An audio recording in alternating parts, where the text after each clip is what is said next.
नमस्कार, स्वागत है आपका शाह टीवी न्यूज है और मैं हूं आपके साथ शालिनी। आइए बढ़ते हैं दिन भर की बड़ी खबरों की ओर। फॉर्म में ऐसे कई जगह पर ऐसा है कि कोई एक समुदाय का है, उसके पिताजी का नाम आ रहा दूसरे समुदाय का, उसको वोटर देखता नहीं है, फॉर्म रख लिए और साइन करके दे दिए, गया, फिर वो मुश्किल हो आती। स्पेलिंग मिस्टेक है तो स्पेलिंग मिस्टेक का प्रॉब्लम यह है कि बंगाल में लॉजिकल डिस्क्रिपेंसी बोल के उसको कर दिए। तो इसीलिए हम लोग जो ऐप क्रिएट करें उसमें एक बैठकर उसको एन्यूमरेटर जो फॉर्म है उसी तरह पर हम लोग लिख देंगे। वोटर का काम यह है कि सिर्फ उसको देखकर उसी तरह से उसको जो प्री प्रिंटेड फॉर्म आएगा उसको सही करके दे देना। और दूसरा क्या है कि उसमें एक सेक्शन है, अगर आपका नाम नहीं है 2002 में नहीं है, मतलब 2024 में आपका नाम है, तो मैपिंग कैसे करेंगे आप करेंगे अपने फादर मदर से करेंगे या आपके ग्रैंडफादर ग्रैंडमदर उससे करेंगे, तो उनका नाम से लेके मैपिंग उसका भी अलग से उस फॉर्म में लिखा हुआ है। अगर आपका नाम है तो 2002 में नाम है, ये जगह पे नाम था, ये फुला है। तो ये ऐप हम लोग क्रिएट करें जिसमें पूरे महाराष्ट्र के 280 असेंबली कॉन्स्टिट्यूंसीज का 2002 का 2024 का रिकॉर्ड है। और ये बस यही है कि उसको बिठाकर हम उम्मीद करते हैं कि हमारे महाराष्ट्र में जहां जहां हमारे पार्टी के एक्टिव यूनिट्स है वो लोग हेल्प डेस्क सेंटर बनाकर, बहुत से जगह पर मैपिंग हुई है, बहुत सी जगह पे भी होना बाकी है, मगर जो हमारी कोशिश एक ही है कि इस तरह से इसका सही इस्तेमाल हो। और क्योंकि आप जानते हैं कि बंगाल में जो 27 लाख लोगों के नाम एजुकेशन लिस्ट में थे, 27 लाख, उसमें 90% मुसलमानों के नाम थे। 27 लाख एजुकेशन लिस्ट में 90% करीब मुसलमान 97% करीब मुसलमान के नाम थे। तो इसीलिए हम ये चाह रहे कि इसका वोटर इस्तेमाल करें, और स्पेलिंग मिस्टेक भी आई तो फिर वो मुश्किल हो जाता है। तो इसलिए हम उम्मीद करते हैं कि जहां जहां MIM के हेल्प डेस्क सेंटर बनाए जाएंगे SIR के, हम अपील कर रहे तमाम वोटर्स से, और ख़ास तौर से वीकर सेक्शन के मार्जिनलाइज कम्युनिटीज़ जो है, मुस्लिम माइनॉरिटी हो, बुद्धिस्ट माइनॉरिटी हो, क्रिश्चियन माइनॉरिटी हो, या हमारे दलित भाई हो, आदिवासी भाई बहन हो, या जनरल जो भी हो, वो आकर इससे आप लोग चेक कर सकते, देख सकते। ये सबके लिए ओपन है। मकसद एक ही है कि जो जेन्युइन वोटर है उसका नाम किसी बिना पर डिलीट ना हो जाए या उसका इंक्लूजन से रोका जाए। इस मकसद के तहत हम लोग ये ऐप बनाए हैं, और आज हमारे पार्टी मीटिंग में उसका एक पूरा प्रेजेंटेशन होगा। किसी के पास कोई सवालात होंगे उसका भी हम जवाब देंगे, और फिर वो ऐप हम लोग हमारे पार्टी के तमाम जिम्मेदारों को, एंड्रॉयड बेस्ड ऐप है वो, उसको फ्रीली वो लोग अपने फ़ोन में डालकर भी वो लोग चेक कर सकते और उस पर काम कर सकते। तो अभी और उसमें तो यही बोलना है मेरे को। आपका कोई इससे हटकर कोई सवाल है तो ज़रूर करिए, मैं रोकना नहीं चाहूँगा आपको, मगर प्रायोरिटी आप इसको दीजिए, SIR को दीजिए। ये आपका राइट है, आपका प्रेरोगेटिव है, मेरा नहीं है। मैं सिर्फ रिक्वेस्ट कर रहा हूँ आपसे। मैं आपको प्रेशराइज नहीं करना चाह रहा हूँ, ना मेरा अख्तियार है, मगर आपसे रिक्वेस्ट कर रहा हूँ। ऐप का नाम कुछ भी नहीं, ऐप है, बस खाली ऐप है। नहीं, नाम वाम की जरूरत नहीं, नाम की जरूरत नहीं। ऐप बनाए हम लोग, उसमें 2002 की वोटर लिस्ट, 2024 की वोटर लिस्ट है जो पब्लिकली अवेलेबल डॉक्यूमेंट। नहीं, उसको आपके फोन में हम डाल देते हैं। हाँ, आपको डायरेक्ट डाल देते हो। एंड्रॉयड बेस्ड फोन आपका है।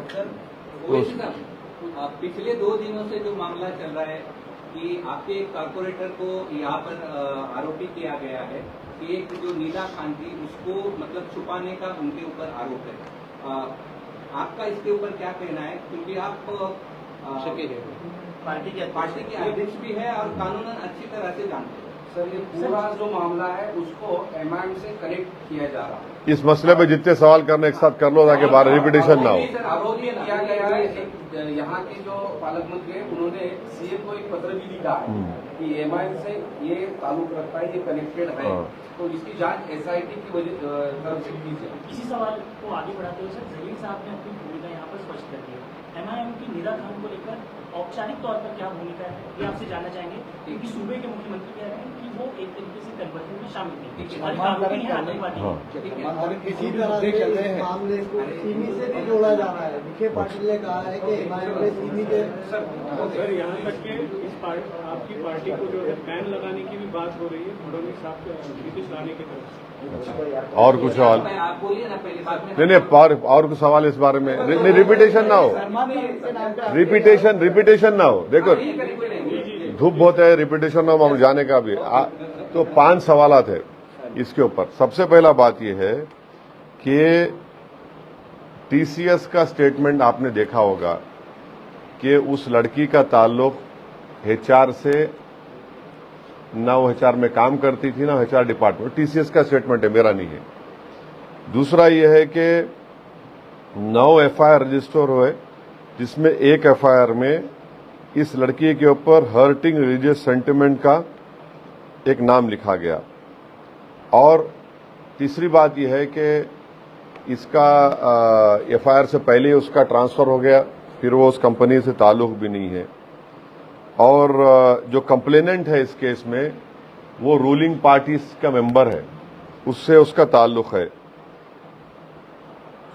और चौथी बात यह है कि अभी तो कोई वर्डिक्ट नहीं दे सकते कोई भी। हम इस बात का खंडन करते कि बाज लोग जो है इसको ट्रायल बाय मीडिया कर रहे हैं, और अगर मीडिया जज जूरी का काम करेगा तो बहुत खतरनाक बात यह है। और एफआईआर में अगर आप देखेंगे तो एफआईआर में लिखा गया कि उसके घर से एक बुरखा मिला, ये प्रूफ बता रहे हैं, बुरखा मिला, और एक नकाब मिला। तो नकाब को कैसा टाई करते, बांधते पीछे से, वो मिला। और तीसरा वो बता रहे कि एक प्रॉफिट मोहम्मद सल्लल्लाहु अलैहि वसल्लम की किताब मिली। तो बुरखा मेरे को नहीं मालूम कि कब से बुरखा वो हो गया कि ऑब्जेक्शनेबल बोलिए या इलीगल आर्टिकल है वो। कब से नकाब ये हो गया कि भाई वो माने ऑफेंस उसमें डाल सकते क्या किसी उसमें। तीसरी बात यह है कि कब से प्रॉफिट मोहम्मद सल्लल्लाहु अलैहि वसल्लम के बारे में किताब अगर मिलती है तो वो क्या है वो। मैं आपको तारीख में पीछे लेके जा रहा हूं, आप गूगल में सर्च कर लीजिए। दिल्ली में ऐसा ही मुस्लिम बच्चों को पकड़े थे और क्या डाले थे वहां पे दिल्ली पुलिस कि इनके घर से मिर्जा गालिब की किताब मिली इसलिए टेररिस्ट है लोग। मिर्जा गालिब की किताब मिली इसलिए टेररिस्ट है वो लोग। बाद में कोर्ट ने उसको नकार दिया। अभी इलाहाबाद हाई कोर्ट का एक जजमेंट 3 दिन पहले का देख लीजिए। किसी ने एक उर्दू शेर लिख दिया तो कोर्ट ने कहा कि शेर लिखे तो क्या मतलब है। तो हमको पूरा यकीन है कि अदालत इंसाफ करेगा इंशाअल्लाह, और ये इस बच्ची को बेकसूर करार देगा। ये कोई केस उसके ऊपर टिकने वाला नहीं है इंशाअल्लाह ताला। और ये सब एक मंसूबाबंद तरीके से जो मुसलमानों में जो पढ़े लिखे लड़के लड़कियां हैं उनको परेशान करने के लिए इस तरह की कोशिश की जा रही है। और मुझे यकीन है कि कानून अपना काम करेगा। किसी को आप आरोपी बनाते हैं तो इसका हरगिज ये मतलब नहीं है कि उसको सजा हो गई। ये तो जो आरोप लगा रहे हैं उनको प्रूफ करना पड़ेगा कोर्ट में बियॉन्ड रीजनेबल डाउट। उस वक्त तक किसी को आप आरोपी नहीं करार दे सकते। और जो भी ये इल्जाम लगा रहे वो सिर्फ एक नफरत की बुनियाद पर इल्जाम लगा रहे। और हमको यकीन है कि अब वो बच्ची गिरफ्तार हो चुकी है और इंशाअल्लाह जुडिशियल प्रोसेस अपना काम करेगा और जो भी कानून से होगा वो आपके सामने आएगा। मगर इसको किसी पार्टी से जोड़ना सरासर गलत है, ये मैं आपको बोलना चाह रहा हूं। ये पूरे नहीं, देखिए कोर्ट में इसका मुकाबला करेगा लड़का, वो कोर्ट में जाकर बताएगा वो। इससे कोई परेशानी की बात नहीं है, आप किसी को भी आरोपी बना सकते हैं। मुंबई ट्रेन ब्लास्ट किसने किया बोलो, किसने किया बताओ? कितने 80 लोग कितने ज्यादा मारे गए, आज तक वो परिवार तड़प रहा है, चाहे हिंदू मुसलमान कोई हो। मालेगांव ब्लास्ट किसने किया बताओ, दोनों ब्लास्ट, आज तक वो परिवार तड़प रहे हैं। जो लोग 8-8 साल 5-5 साल जेल में सड़ गए, जिनके लोग मारे गए, ना उनको इंसाफ मिला, जिनको पकड़कर जेल में डाले उनको इंसाफ मिला। तो हम आपसे रिक्वेस्ट कर रहे कि आप भी सोच लीजिए, मुंबई ट्रेन ब्लास्ट, मालेगांव के दोनों ब्लास्ट, ऐसा ही माहौल क्रिएट कर गया था। और बाद में जब नतीजा आया, आप लोग रिपोर्ट भी नहीं करते। आप लोग कभी उस परिवार के घर को गए जिसके मालेगांव में मारे गए, कि बताओ आज जजमेंट आया कि किसी ने नहीं किया, बताओ तुमको कैसा फील होता है? आपने कभी मुंबई ट्रेन ब्लास्ट के जो लोग मारे गए, जिसमें हमारे बड़ी तादाद में हमारे हिंदू भाई बहन थे, उनके घर गए आप लोग, पूछा आपने? यानी आपने, जो लोग इल्जाम लगा रहे कि भाई आज कोर्ट का जजमेंट आया, फिर वो परिवार का क्लोजर ही नहीं हुआ। इसीलिए हम आपसे रिक्वेस्ट कर रहे हैं कि इतना उछल कूद मत करो। वो अंग्रेजी में कहावत है, jack in the box, jack in the box का किरदार अदा मत करो। नहीं, सुन लीजिए, आपको नहीं बोल रहे, आपको नहीं बोल, आप नहीं, आपको नहीं सुन तो, अरे अरे हमको बोलने, नहीं हमको बोलने दीजिए। मैं आपके पूरे सवाल, मेरे को जवाब देने का इख्तियार है। आपको पसंद नहीं है तो छोड़ दो ना, दिल पे मत लो, गुर्दे पे लो। क्यों दिल पे ले रहे तुम? अरे छोड़ दीजिए ना, हम आपको जवाब दे रहे हैं। आपका सवाल करे, हम नहीं रोके आपको। हमारा जवाब अब मैं क्या वो जवाब भी आपकी तरीके से दूं क्या? ये हमारे को कहना है। अब इस सेट के कोई और सवाल है आपका? नहीं, अभी इस टॉपिक पे होगा, इस टॉपिक, सभी लोग आप ही को टारगेट कर रहे हैं इस सब मामले में, ऐसा क्यों हो रहा है? लेकिन ठीक है, देहात के अलग अलग टाइप आ रहे हैं और एमआईएम पे ही टारगेट किया जा रहा है आपको, इम्तियाज जलील जी को, आपकी पार्टी को। नहीं ठीक है, आप टारगेट करिए ना हमको, कम से कम बी टीम तो नहीं बोल रहे हैं। टारगेट करो, कोई बात नहीं, हम फेस करेंगे। हम बोल रहे सब झूठ है, ये हम बिल्कुल उसको रद्द करते हैं इसको। We condemn all this allegation लगा रहे, बेकार है ये। नहीं सर, तुम्हारे नगर सेवक के ऊपर गुना दाखिल हुआ। हाँ तो हो गया तो। हाँ ये देखो, अभी कितने एमएलए एमपी पे गुना दाखिल है अभी? नहीं, एक बात सुनो, नहीं अभी महाराष्ट्र की विधानसभा में कितने पे गुना दाखिल है? क्या करेंगे उसको? एमपी बनाना, एमएलए बनाना? अरे छोड़, देखो कोर्ट्स, देखिए भाई सुनिए, कानून क्या बोलता, इनोसेंट अंटिल प्रूवन गिल्टी, है ना? रुक जाइए, अब आप ना, नहीं रुक जाइए, नहीं रुक जाइए। हमको कोर्ट पे भरोसा है, हमको कानून भरोसा है, हम कानून उसको सब बता देगा, दूध का दूध पानी का पानी हो जाएगा। ये क्या है भाई, एक माहौल बनाना। 6 बजे ओ ब्रेकिंग न्यूज, हाँ 8 बजे ब्रेकिंग न्यूज, 9 बजे ब्रेकिंग न्यूज, 10 बजे ब्रेकिंग न्यूज, बाद में फुस हो जाता पूरा। हम आपको एग्जाम्पल दे रहे, ट्रेन ब्लास्ट में क्या हुआ, हम आपको एग्जाम्पल दे रहे हैं मालेगांव के 2 ब्लास्ट में क्या हुआ, उन जो परिवार मारे गए उनका क्या हुआ, जो परिवार को जस्टिस नहीं। इसीलिए हम आपको बोल रहे हैं कि ये जो ट्रायल बाय मीडिया चलाने की कोशिश की जा रही है, it will not serve the purpose of actual justice, and justice should be done, it should seem to be done. How can one form an opinion? तो courts will decide, and I am telling you on the basis of the FIR only. The FIR says that they found one burqa. What does that prove? Every Muslim household will have this. Every Muslim household will have a book called Quran Sharif, will have a book called Hadith Sharif, will have a book on Prophet Muhammad sallallahu alaihi wasallam. How is it that you're taking? आप एक सुनिए हमारी बात. This is very objectionable. और आप बोल रहे ये हुआ। अरे भाई, किसी पे केस बुक हुआ, ठीक है, कोर्ट करेगा ना। अगर आपको जो कोई बोल दिया, ऐसा बोला, उस पर कैसा होगा बताइए? जिंदगियां खराब हो गए। सुनिए अब एक बात, अगर आपको जस्टिस चाहिए तो ट्रायल बाय मीडिया मत करिए। कई लोगों की जिंदगियां बर्बाद हो गई मुंबई वो ट्रेन ब्लास्ट में, मालेगांव में। दिल्ली में 8-8 साल बच्चे जेल में रह के आए, कुछ नहीं निकला, कुछ नहीं निकला बोल रहा हूं मैं आपको।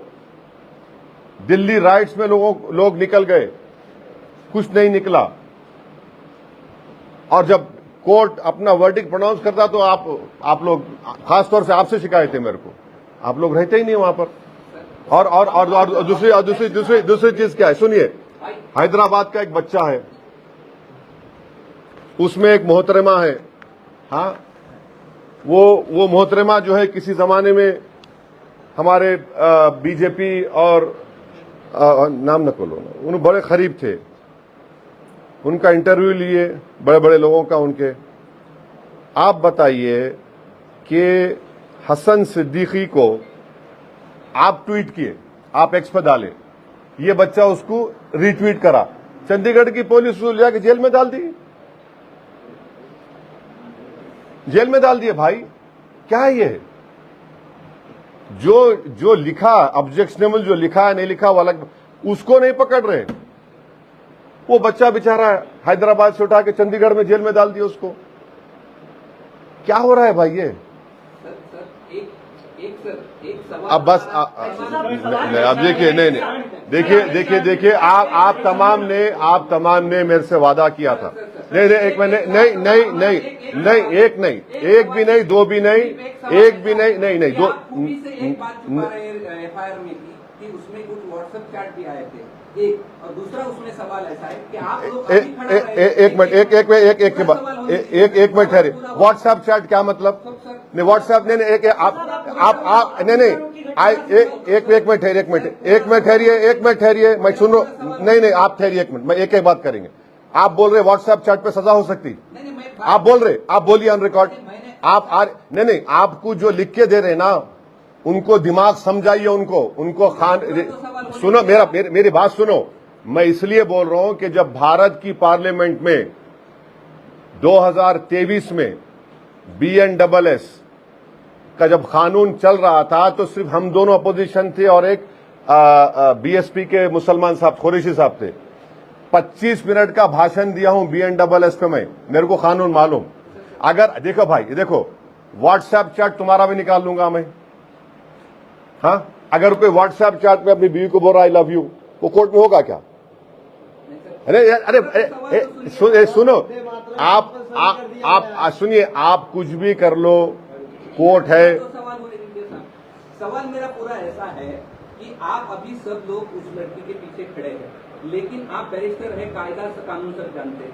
25 दिन 21 दिन वो लड़की भाग रही थी, तो उसको छुपाने की वजह से पुलिस के सामने अगर वो दोषी नहीं है तो आपने क्यों नहीं उनको सलाह दी कि आप पुलिस को जाकर? आपको कैसा मालूम हम छुपा के रखे? आपका अरे इल्जाम लगा जी, इल्जाम लगा। आप अगर आपकी बात सच है तो फिर मालेगांव का जजमेंट गलत है। अगर तुम्हारी बात सच है तो मालेगांव का जजमेंट गलत है। क्यों गलत है? क्योंकि किस पर इल्जाम लगा था? जिस पर इल्जाम लगा वो पार्लियामेंट की मेंबर भी बन गई। अब तुम बोलो। अरे छोड़ दे। अरे भाई, अरे क्या खाप पड़ा? मेरे को खाप पड़ा, हमारू खाप पड़ा क्या? अरे क्या प्रूफ हुआ? अरे प्रूफ हुआ तो कोर्ट प्रूफ करेगी ना, कोर्ट प्रूफ करेगी।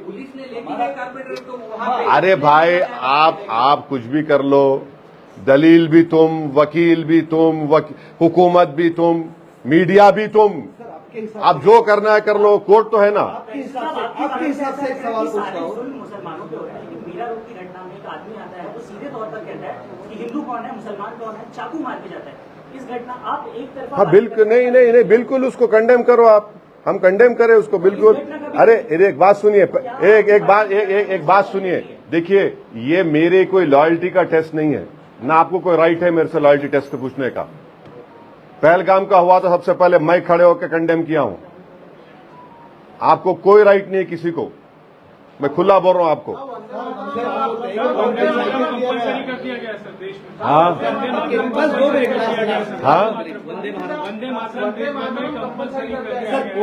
वंदे मातरम के बारे में थोड़ा सवाल लंबा कर दिया बाप, अब सुनना पड़ेगा आपको। अब आपको सुनना पड़ेगा, बहुत तकलीफ होंगी आप लोगों को।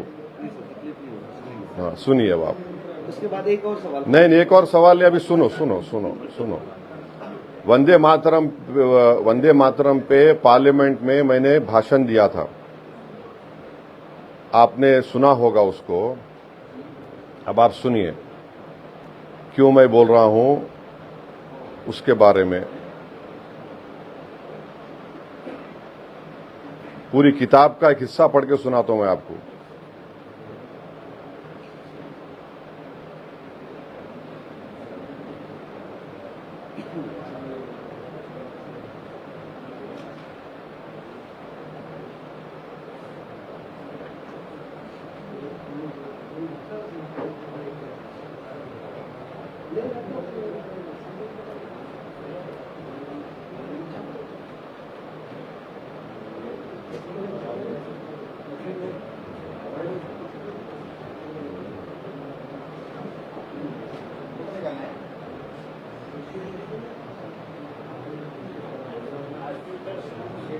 अब आप सुनिए, रविंद्रनाथ टैगोर का लेटर है।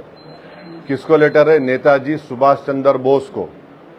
अब नेताजी सुभाष चंद्र बोस और रविंद्रनाथ टैगोर की आज हम जयंती भी है उनकी।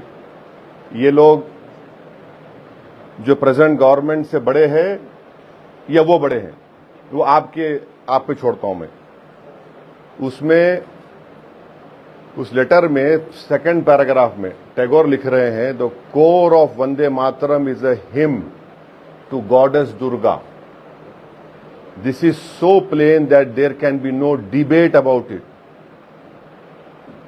Of course, Bankim Chandra does show Durga to be inseparably united with the Bengal legend, but no Musalman can be expected patriotically to worship the 10-handed deity as Swades. ये सेकेंड पैराग्राफ है उस letter का जो रविंद्रनाथ टैगोर ने लिखा है। अब रविंद्रनाथ टैगोर के से ज्यादा अक्लमंद, ज्यादा दूरंदेश, ज्यादा इंटेग्रिटी का वाला अगर कोई आप में से या सुनने वालों में सरकार में है तो अलग बात है। फिर सुनिए थर्ड पैराग्राफ में क्या लिखा गया। ये अच्छा, ये मैं कहां से कोट कर रहा हूं वो भी लिख लो आप। Letter number 314, selected letters of Rabindranath Tagore, edited by K Dutta and Robinson, Cambridge University Press, 1997। और लास्ट पैराग्राफ में गुरुदेव लिखते हैं, this year many of the special puja numbers of our magazines have quoted verses from Vande Mataram, proof that the editors take the song to be a hymn to Durga. The novel Anand Mat is a work of literature and so the song is inappropriate in it. फिर सुनिए, ये important आपके लिए। The parliament is a place of union for all religious groups and there the song cannot be appropriate. When Bengali Musalman show signs of stubborn fanatism, we regard this as intolerable. When we too copy them and make unreasonable demands, it will be self-defeating. ये रविंद्रनाथ टैगोर ने ये letter लिखा था। अब आपको मैं अगर कोई इसमें, अब वो आनंद मठ पढ़े, आप किताब पढ़े आनंद मठ कभी आप लोग? चलिए मैं आपको बता रहा हूं, इसमें आनंद मठ मैगजीन में जो एंटी मुस्लिम जो चीजें लिखी गई हैं वो अगर आप पढ़ेंगे तो आपका चैनल भी कैरी नहीं करेगा। क्या इसमें इतने एंटी मुस्लिम चीजें लिखी गई। आपको खाली एक पढ़ के सुनाता हूं आपको। Bumpkin quotes a children who wish that a day would come when we shall be able to break the mosque to raise the temples Radha Madhav in its place. ये आनंद मठ मैगजीन में है। अच्छा, फिर और एक सुनिए जो आपको बहुत तकलीफ हो जाएंगी माने सुनने वालों को।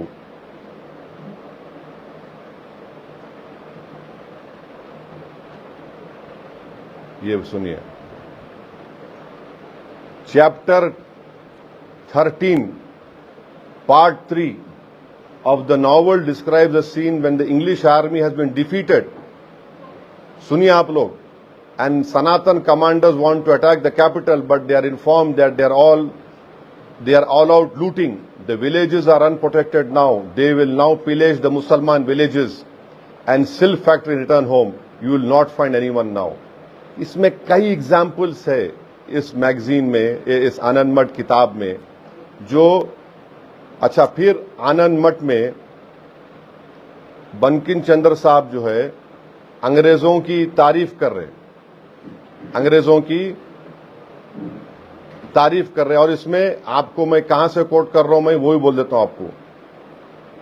Sen Gupta, Naresh Chandra translator, Abbey of Bliss, Padmini Mohan Yogi, Calcutta. ये इसमें आप पढ़ लीजिए, क्योंकि अगर मैं पढ़ूंगा तो आपको, उनको, गवर्नमेंट को, सुनने वालों को बहुत ज्यादा पेट में दर्द होगा।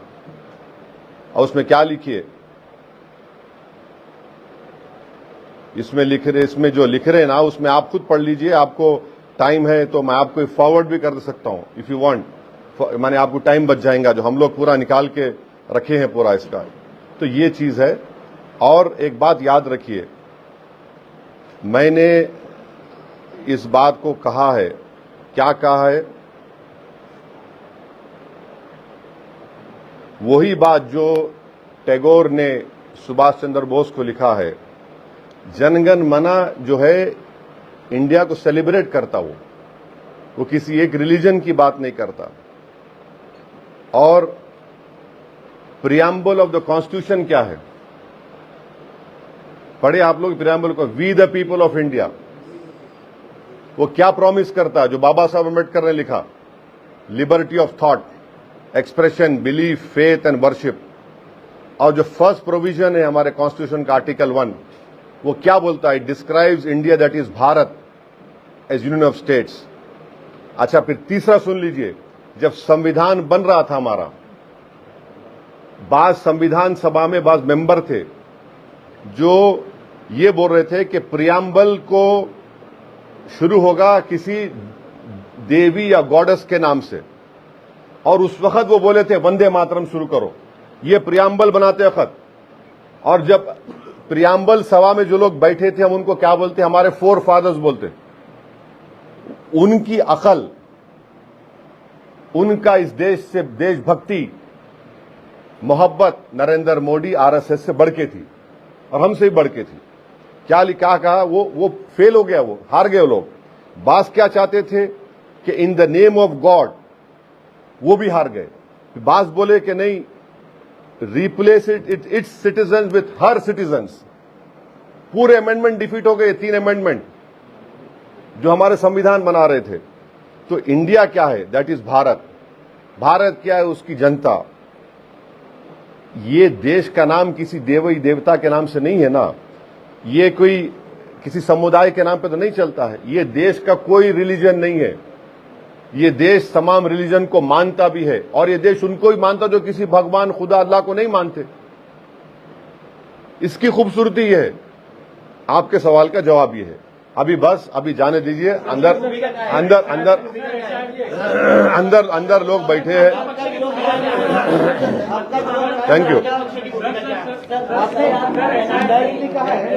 हाँ, एसआईआर प्रशासनिक प्रक्रिया है, उनसे एनसीआर, एनआरपी और सीए तक जोड़ के देखना कहाँ तक सही। देखिए, मैंने पार्लियामेंट में ये बात कही है कि वेरी अनफॉर्चुनेट है कि एसआईआर को एनपीआर, एनआरसी से जोड़ दिया गया, सिटीजनशिप से जोड़ दिया गया, जो उनको इख्तियार नहीं है। मिनिस्ट्री ऑफ होम अफेयर्स के पास आप लॉ की किताब उठाइए, लॉज की, एनपीआर, एनआरसी जो होगा वो एमएचए करेगा, मगर इसको आपने जोड़ दिया, ये एसआईआर को सिटीजनशिप से। ये है भी नहीं। लाल साहब का एक केस है बॉम्बे का, उसमें सुप्रीम कोर्ट का जजमेंट है, उसको नहीं जोड़ सकते बोल के आप। अब वो केस भी याद नहीं आ, नाम याद नहीं आ रहा। वो मुंबई में ऐसा ही हुआ था, किसी मुसलमान साहब का नाम का था, वो सुप्रीम कोर्ट का जजमेंट है उसमें।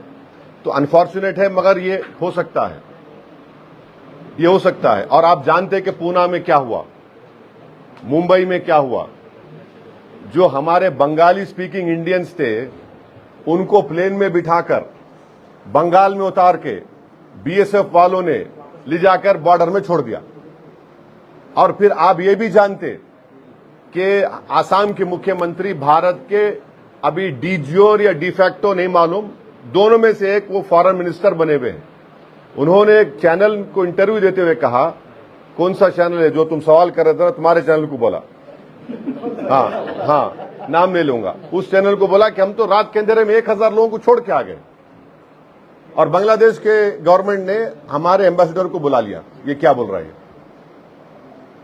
आप रात के अंधेरे में छोड़ दिली जाके, और वो वापिस आ गया। तो इसलिए एसआईआर बहुत इंपॉर्टेंट, ये सिर्फ वोट डालने का नहीं है, ये आप अनफॉर्चुनेटली गलत है, ये सिटीजनशिप से उसको जोड़ रहे। तो हम उम्मीद करते हैं कि महाराष्ट्र की जनता एमआईएम पार्टी जो ऐप क्रिएट करी, इससे फायदा उठाएंगे, अपने नामों का सही इंक्लूजन करवाएंगे। और हम उम्मीद करते कि हम हमको क्रिटिसाइज करिए, हमको आपका राइट है, मगर इसको राइट वे में सोचिए। ये ऐप है जिसमें 2002 की वोटर लिस्ट में जिसका नाम है वो है, 2024 का नाम है, और जैसा मैंने कहा कि एपिक नंबर से, इलेक्टर के नाम से, उनके फादर के नाम से ये तमाम चीजें निकल के आएगी। 5-6 मिनट में मैपिंग हो जाएगी आपकी। और मैं रिक्वेस्ट करूंगा कि इम्तियाज जलील साहब जब ये एसआईआर का ये शुरू करेंगे, और एक काम कर सकते अपन, आप लोग आते नहीं आते नहीं मालूम, आप लोग 5 बजे हमारे दारुसलाम पे आ जाओ। आप लोग जो औरंगाबाद के, आपका नाम बोलो, हम आपको वहीं खटाखट बता दें, आपको बताते आप क्या है ये। हाँ डेमो करेंगे, डेमो आपके नाम के साथ। और आपका नाम 2002 में नहीं है तो फिर हाँ ब्रेकिंग न्यूज नहीं होना है, मजाक करो। तो 5 बजे आ जाइए आप लोग, हम आपको उसका डेमो दिखा देंगे। सवालात हो गए ना पूरे? Thank you. खबरों में अब तक के लिए बस इतना ही, फिर होगी आपसे मुलाकात। तब तक के लिए नमस्कार और देखते रहिए शाह टीवी न्यूज। ऐसे ही लेटेस्ट अपडेट पाने के लिए हमारे चैनल को सब्सक्राइब करें और तुरंत नोटिफिकेशन पाने के लिए बेल आइकन दबाना न भूलें। यदि आप हमें फेसबुक या इंस्टा के माध्यम से देख रहे हैं तो हमारे पेज को फॉलो जरूर करें।